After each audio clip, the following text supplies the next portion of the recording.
नमस्कार, स्वागत आहे तुमचं माझ्या यूट्यूब चॅनलमध्ये, ज्याचं नाव आहे स्वामी भक्ती मराठी. 15 ऑगस्ट 2025 वार शुक्रवार. तर या दिवशी आलेले आहे श्रीकृष्ण जन्माष्टमी. श्रावण महिना हा सणांचा राजा मानला गेला आहे आणि या महिन्यापासूनच सर्वच आपल्या हिंदू धर्मातील सणवार हे सुरू होतात. हिंदू धर्मामध्ये सर्वच सण अतिशय महत्त्वाचे मानले जातात आणि त्यातच श्रीकृष्ण जन्माष्टमी देखील अत्यंत महत्त्वाची मानली जाते. तर ती आपण 15 ऑगस्टला रात्री साजरी करणार आहोत. तर बघा, श्रीकृष्ण जन्माष्टमी कशी साजरी करावी, त्यासोबतच बाळकृष्णांचा जन्म हा श्रावण महिन्यातील कृष्ण पक्षातील अष्टमी तिथीला झाला होता आणि त्यावेळी नक्षत्र हा रोहिणी नक्षत्र होता आणि अष्टमी तिथी ही 15 तारखेला रात्री 11:50 सुरू होणार आहे आणि ती 16 तारखेला रात्री संपणार आहे. आणि हिंदू धर्मामध्ये उदय तिथीला अतिशय महत्त्व असतात आणि त्यामुळेच आपण श्रीकृष्ण जन्माष्टमी ही 15 तारखेला रात्री 12:39 कृष्ण जन्माष्टमी साजरी करणार आहोत. कृष्ण जन्माष्टमी आपण कशी साजरी करावी, त्यासोबतच मंत्र स्तोत्र काय पठण करावे, पूजा कशी करावी, त्यासोबतच नैवेद्यामध्ये आपण काय अर्पण करावे, बाळकृष्णांना कोणती सेवा करावी, तर याबद्दलची संपूर्ण माहिती आपण या व्हिडिओमध्ये बघणार आहोत. तर व्हिडिओ स्किप न करता संपूर्ण बघा आणि जे कोणी नवीन असेल या चॅनलवरती तर सबस्क्राईब करा. तर सर्वात प्रथम, जर तुमच्याकडे बाळकृष्णांची मूर्ती नसेल तुमच्या देवघरामध्ये, तर ती आवर्जून तुम्ही या दिवशी किंवा त्याच्या आदल्या दिवशी देखील तुम्ही बाळकृष्णांची मूर्ती ही आवर्जून घरामध्ये आणा आणि आपल्या देवघरामध्ये बाळकृष्णांची मूर्ती ही असावीच. आणि त्यामुळेच तुमच्याकडे जर नसेल तर ती आवर्जून आणा. ज्या घरामध्ये बाळकृष्णांची सेवा केली जाते, पूजा केली जाते, तर त्या घरामध्ये कधीच कशाचीच कमी पडत नाही. त्या घरामध्ये सुख, शांती, अपार समृद्धी मिळते. बाळकृष्णांची सेवा ही नक्की करावी. तसेच एकदा तरी भगवद्गीतेचा पाठ देखील करावा. भगवान कृष्णांचे व्यक्तिमत्व हे अतिशय प्रभावशाली आणि महत्त्वाचे आहे. श्रीकृष्ण हे भगवान विष्णूंचे दशावतारांपैकी 8वं पूर्ण अवतार आहे. भगवान श्रीकृष्णांची जन्मांसावर अपार मोहिनी आहे. आणि तर बघा, पूजा आपण कशी करावी, तर आपल्याला एक दिवा प्रथम प्रज्वलित करून घ्यायचा आहे आणि या पूजेसाठी तुम्ही वेगळी देखील मांडणी करू शकता. तर एक चौरंग किंवा पाट घ्यायचा आहे आणि त्यावर लाल कपडा टाकायचा आहे. त्यानंतर आपल्याला प्रथम एक दिवा प्रज्वलित करून घ्यायचा आहे. दिव्याला हळद कुंकू अक्षता अर्पण करायचा आहे आणि त्यानंतर प्रथम गणपती बाप्पांच्या मूर्तीवर अभिषेक करायचा आहे. तर अभिषेक नाही केला तरीही चालेल, त्यांना फक्त हळद कुंकू अक्षता अर्पण केल्या तरीही चालेल. त्यानंतर आपल्याला बाळकृष्णांच्या मूर्तीवर अभिषेक करायचा आहे आणि अभिषेक करत असताना 16 वेळा पुरुष सूक्तमचं पठण करायचं आहे आणि 1 वेळा स्त्री सूक्तमचं पठण करायचं आहे.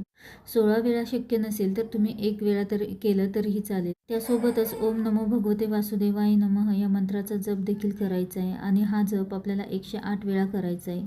आणि हे जे तीर्थ आहे, अभिषेकाचं जे तीर्थ आहे, तर ते तुम्ही घरामध्ये पिऊ शकता आणि ज्यांची संतान प्राप्तीसाठी सेवा चालू असेल तर ते तीर्थ तुम्ही त्यांना प्यायला देऊ शकता. त्यानंतर चौरंगावर आपल्याला लाल कपडा त्यावरही आपल्याला पूजा करायची आहे. तर पूजा मांडणी कशी करावी, तर बघा, 15 तारखेला रात्री 12च्या आत बाकीची पूजा तुम्ही बाकीची तयारी तुम्ही करून ठेवू शकता. तर तुमच्याकडे राधाकृष्णांची मूर्ती असेल तर ती देखील आपल्याला यावरती ठेवायची आहे. गाई वासराची मूर्ती देखील स्वच्छ करून आपल्याला पाटावर ठेवायची आहे.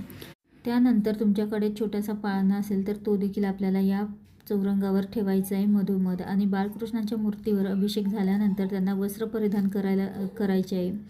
त्यानंतर पाळण्यामध्ये थोडेसे फुलं टाकून त्यामध्ये आपल्याला बाळकृष्णांची मूर्ती ठेवायची आहे आणि तुम्हाला जी काही सजावट करता येईल ती देखील तुम्ही करू शकता. तुम्हाला जसं जमेल तसं तुम्ही करू शकता. आणि हे सर्व करत असताना ओम नमो भगवते वासुदेवाय नमः या मंत्राचा जप करायचा आहे किंवा विष्णू गायत्री मंत्राचा जप देखील तुम्ही करू शकता.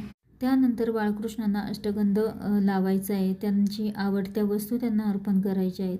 त्यानंतर नैवेद्यामध्ये काय ठेवायचं, तर बघा, नैवेद्यामध्ये तुम्ही पंजिरी, ड्रायफ्रूट, केळी, दूध, पोहे, तर पोहे हे आवर्जून ठेवावे आणि पोहे हे दूध किंवा ताकामध्ये भिजवून त्यानंतर आपल्याला ठेवायचे आहे. त्यासोबतच लोणी देखील तुम्ही ठेवू शकता. आणि त्यासोबतच प्रत्येक नैवेद्यावर तुळशीपत्र हे आवर्जून ठेवावे, ते ठेवण्यास विसरू नका. त्यासोबतच या पूजेमध्ये मोरपंख देखील तुम्ही ठेवू शकता. त्यासोबतच तुमच्याकडे जर गाय वासराची मूर्ती असेल, राधाकृष्णाची मूर्ती असेल, तर त्याला देखील आपल्याला त्याची देखील पूजा करायची आहे आणि त्यानंतर आरती करायची आहे. सेवा देखील आपल्याला करायची आहे. तर आरती ही 15 ऑगस्टला रात्री 12:39 नैवेद्य दाखवून पाळणा हलवायचा आहे आणि पाळणा हलवताना बाळकृष्णाची गाणी देखील म्हणायची आहे. तर या पद्धतीने आपल्याला पाळणा हलवून गाणी म्हणायची आहे. पाळणा हलवण्याआधी आपल्याला नैवेद्य आवर्जून दाखवायचा आहे आणि त्यानंतरच आपल्याला पाळणा हा हलवायचा आहे. त्यानंतर उत्तर पूजा कधी करावी तर बघा, 15ला रात्री 12ला आपण पूजा करणार आणि 16ला या पूजेची उत्तर पूजा आपल्याला करायची आहे. त्यानंतर त्यासोबतच नैवेद्य हा घरातल्यांना खायला द्यावा.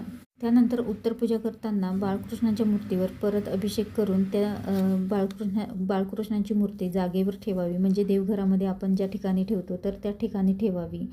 त्यांना फूल आणि तुलसीपत्र, त्यासोबतच दुर्वा, जे काही आपण फुलं आणि जे काही तुलसीपत्र वगैरे आपण जे काही पूजेसाठी वापरले होते तर ते निर्माल्यामध्ये टाकावे.